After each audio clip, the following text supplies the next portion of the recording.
Palestine was, for a time, official Nazi policy. These photos of Jewish life in Palestine, along with a lengthy text, appeared in 1934 in the Berlin paper Der Angriff. A Nazi Visits Palestine was the title of the multi-part series. A medal was struck by Goebbels in commemoration. On one side, the swastika. On the other, the Star of David. Hitler demanded one concession for the transfer agreement, that the call for a boycott of the Reich, raised by Jews here and elsewhere, be rejected by the Zionists. The Zionists made that concession. And so, while Nazis were marching in Germany, and while Jews were marching here, diplomacy was running a more important story. In the Mediterranean, where the dream of a nation-state for Jewish people came a step closer to reality. The story in this book some will find hard to accept. So you've never been told what the origin of Nazi is. NA is National Socialism, which was the German Nazis. And in 1923,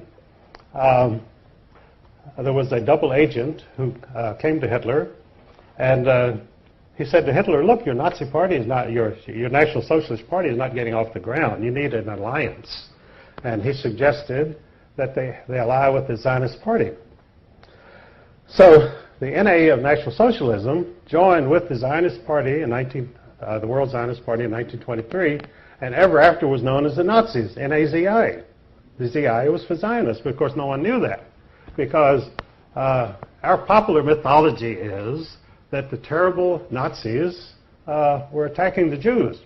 But what we were never told is there was a great schism in the Jewish community of the world between the Zionists and the non-Zionists.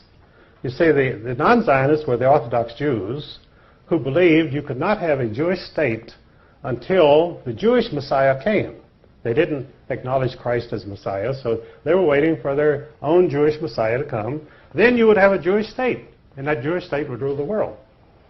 But the Rothschilds in 1828 decided they couldn't wait for the Jewish Messiah, so they started what they called Reform Judaism under Moses Hess.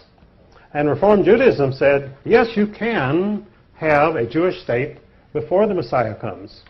And the reason you could have it was the Rothschilds had made so much money, they said, we'll buy our own state. So the Rothschilds sent people out to the Middle East to have Jewish settlements, and which is today the state of Israel, totally created by the Rothschild money.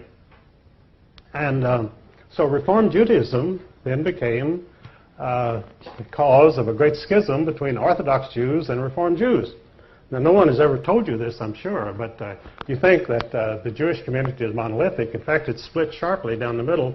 But even today, they have riots in the Jewish parliament between the Orthodox Jews and the Reform Jews. And they cannot agree on anything because the basic premise is a fundamental disagreement over whether a Jewish state should even exist today. So in Germany in 1923, the German Jews were quite prosperous and quite happy, and they were not interested in becoming Zionists, and they were not interested in going to Palestine. After all, they had beautiful mansions in Germany, they had symphony orchestras, they had art, they had everything, and they were accepted in the community. As Ezra Pound said, Germany was the least anti-Jewish country in Europe. When you went over into Poland and Russia, you had very strong feeling against Jews. But in Germany, they were accepted and happy, so why would you ever have an anti-Jewish government in Germany? And of course, Hitler, allying himself with the Zionists, he said, after all, you're right. He said, we have the same goals. And so he allied with the Zionist party, and the mission of the Nazis was to force the anti-Zionist Jews to accept Zionism. And this is what the concentration camps were about. They put the anti-Zionist Jews in the concentration camps, and they were placed under the direct administration of the Sonderkommandos, who were the Zionist Jews. So the concentration camps were run by the Zionist Jews in order to punish and get rid of the anti-Zionist Jews, which they did. And of course, that's a part of the Holocaust that you were never told, that this was a fundamental Jewish disagreement, which the German people, that Daniel Goldhagen wrote a book in which he said all Germans cooperated in their anti-Jewish feeling and the Holocaust, which was not true at all. The Germans did not even know what was going on, most of them. It's just like in the United States, when we were perfecting the atomic bomb and bombed Hiroshima and Nagasaki, the American people knew nothing about it. It was forbidden to mention the atomic bomb. I was serving in the Air Force at that time. We never heard of any atomic mission or atomic bomb until the bomb was dropped on Hiroshima. So you could say the American people are guilty of the greatest atrocity, the dropping of the atomic bomb on Japanese civilians.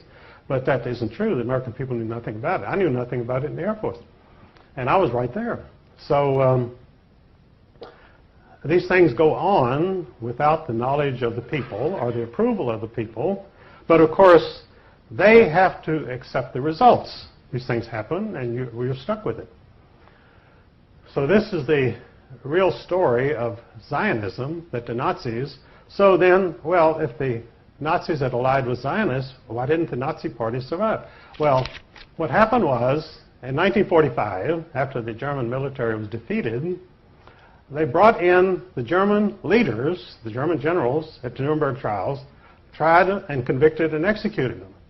They had to execute them because they didn't want them around to testify that about the alliance between the Nazis and the Zionists. So they had to die, and they were executed for that reason. Because, they told about the atrocities that the German generals had committed.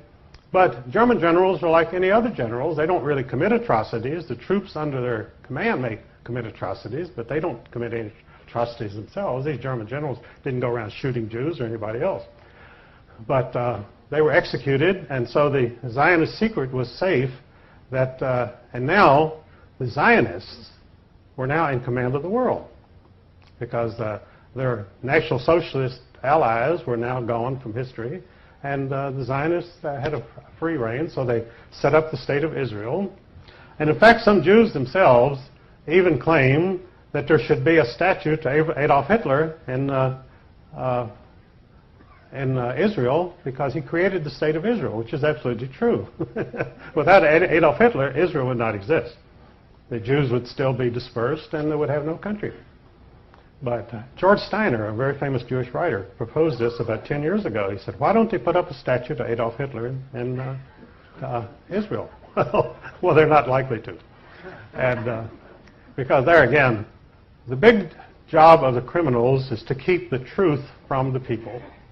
They want, not only do they want you not to find out anything, but they flood you with disinformation.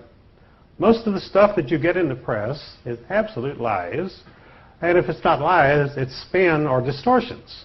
In other words, they give you 10% of the truth, and the rest is all distortions. And they demonize people so that you're filled with anger against the Holocaust people who murdered all the Jews in Germany. And people do get very angry because of these things. And they don't even know what they're angry about because they're not told the facts. And never will be told the facts because the press is totally in the hands of the bankers.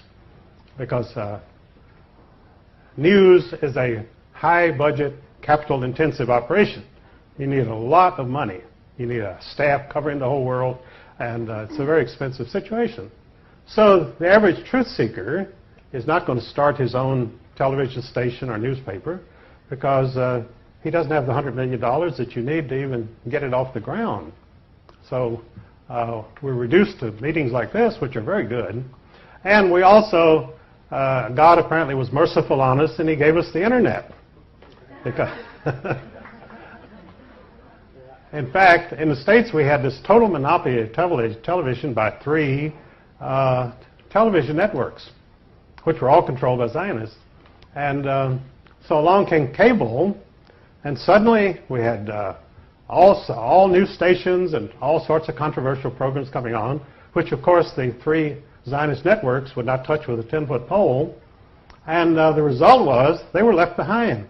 They had 100% of the television audience. They now have 30%, and it's dropping every year. In fact, it's probably less than 30%, but they're cooking the books in order to maintain their advertising revenues to give a totally false picture.